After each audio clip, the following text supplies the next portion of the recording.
Hello there everyone, my name is Mr. and welcome back to my YouTube channel. Now in this video, let's quickly talk about something that is going to be very bad for Bitcoin. And there are a few bad news out there and a few bad outlooks. This is something that I really want you guys to know. And I'm back in my Riga office right here, finishing up a few things. And today in just 2 hours, I have to go to Tallinn, to Estonia. So I have a bunch of stuff happening, but nonetheless, I'm keeping you guys updated. I'm going to take a look at some interesting news stories, technical price targets, etc. And also what is happening today, which is very important. And as always, if you're brand new to the channel, hit that subscribe button, hit that notification bell, hit that like button. As always, I'm always appreciative of the support of you guys and girls by simply liking the video. If you don't like the video, it's up to you. Still enjoy this awesome content, but it would be very nice when you're consuming this content, you're benefiting from this content, simply to smash up that like button.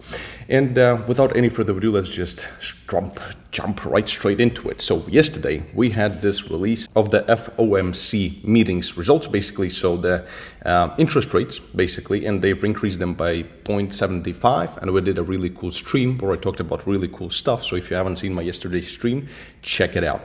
And right now, certainly everybody expected 0.75, but the market actually took it as a positive. It wasn't enough for me to put in a long trade, but nonetheless. So right now we are actually being slowed down by nothing else but this resistance, just as always. So, and if you've taken a short trade from here, then good. I mean, you can trade this kind of, up and down into these kinds of wedges, which is pretty good because it still is a 4-hour daily wedge.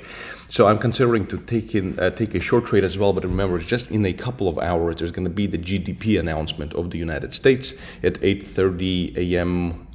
Eastern time, I believe.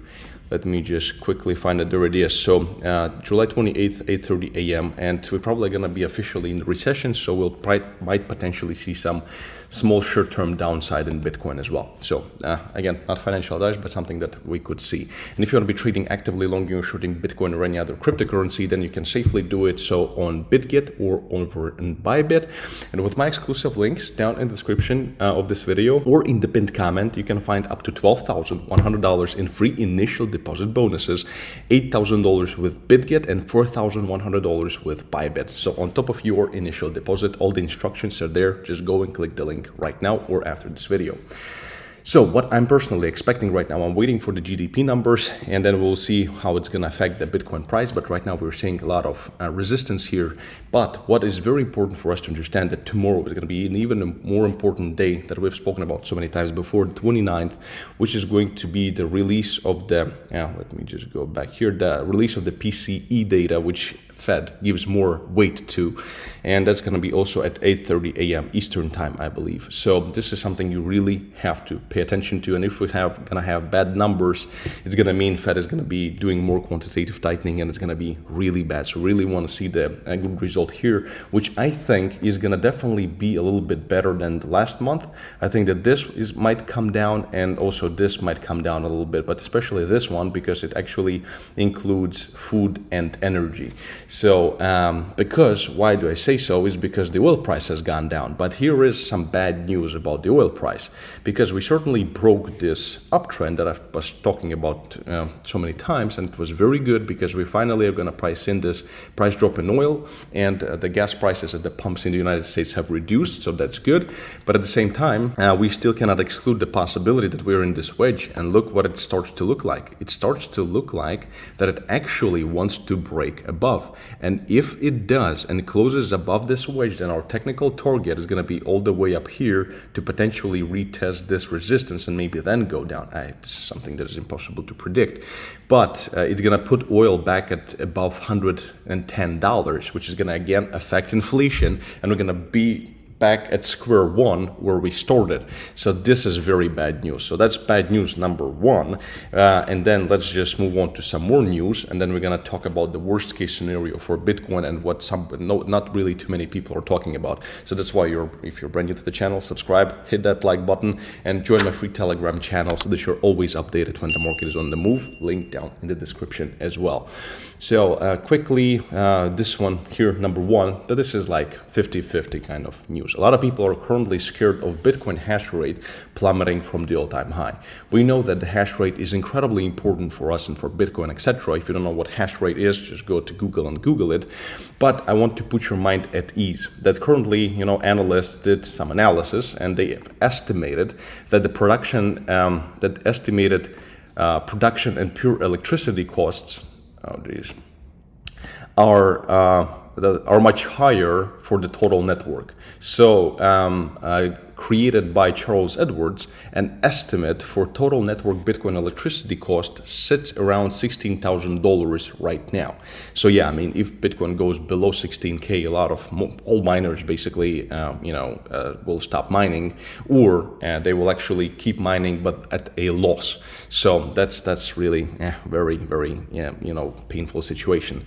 It's actually rare to see Bitcoin break below this rising electricity cost estimate throughout its history, but, and this is the most important part of this article, it has happened before. So we've seen this happen before, so there isn't really that very much to worry about. It's always rebalancing of the scales. So a little bit to put your mind at ease with the Bitcoin's hash rate.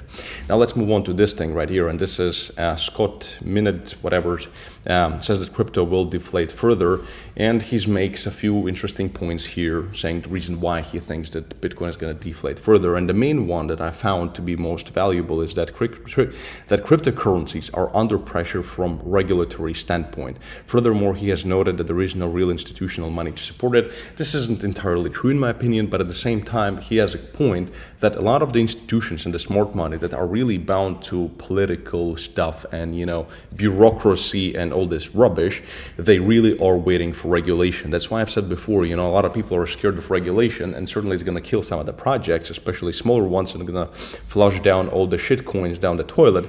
But at the same time, it's going to create a legal framework for big money and smart money to move in and take part in this market. So there certainly is some kind of truth in his words. But again, I think it goes far beyond just regulatory, standpoint at this point and far beyond, institutional money. In my personal opinion, there is just so much more money in it already.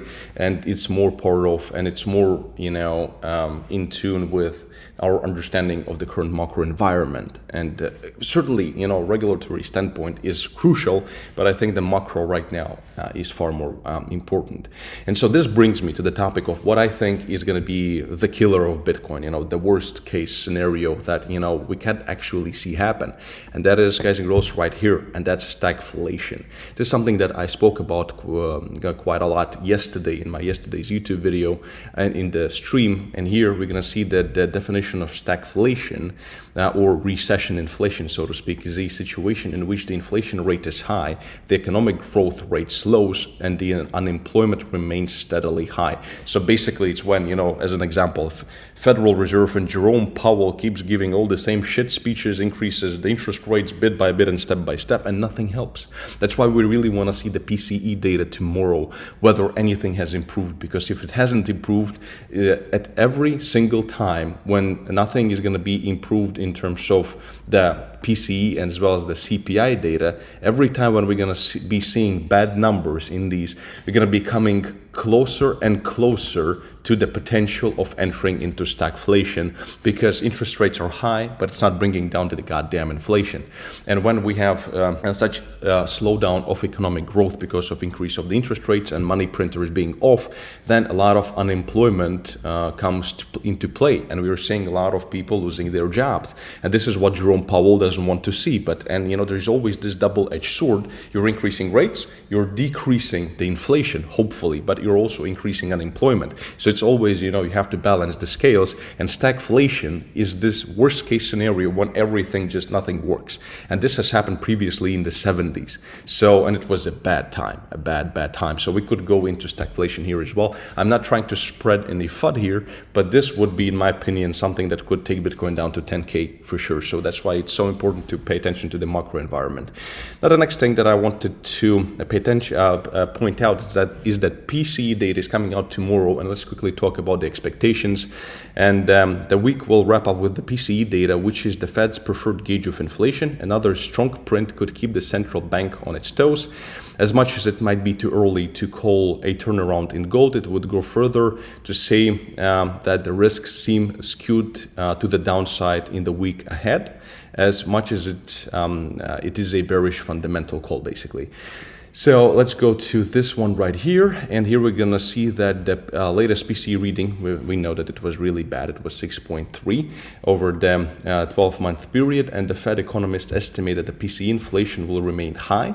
So we don't have any expectations of it suddenly dropping like stone, but as they say, it should decline to 5.2 by the end of 2022 only.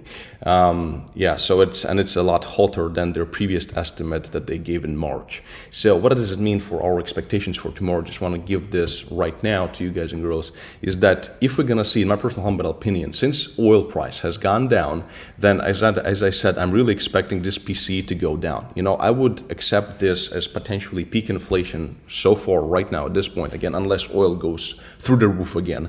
So, which they'll probably might try to suppress the oil price just to protect it, and also, fight the super strong dollar index. So in PCE right here, I would actually want to see something like 6.1.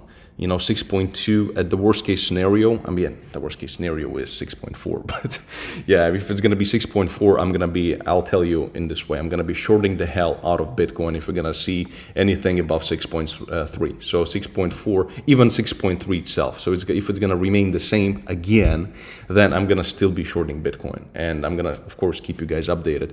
But if it's going to be 6.2, or especially 6.1 or 6.0, which is unlikely, but it's possible, again, just because of the reduction in the oil price, then I'll be actually flipping more bullish, as I promised, on Bitcoin. And let me know that in the comments if Mr. Spot On should be flipping bullish if we're gonna see this PCE data come out good.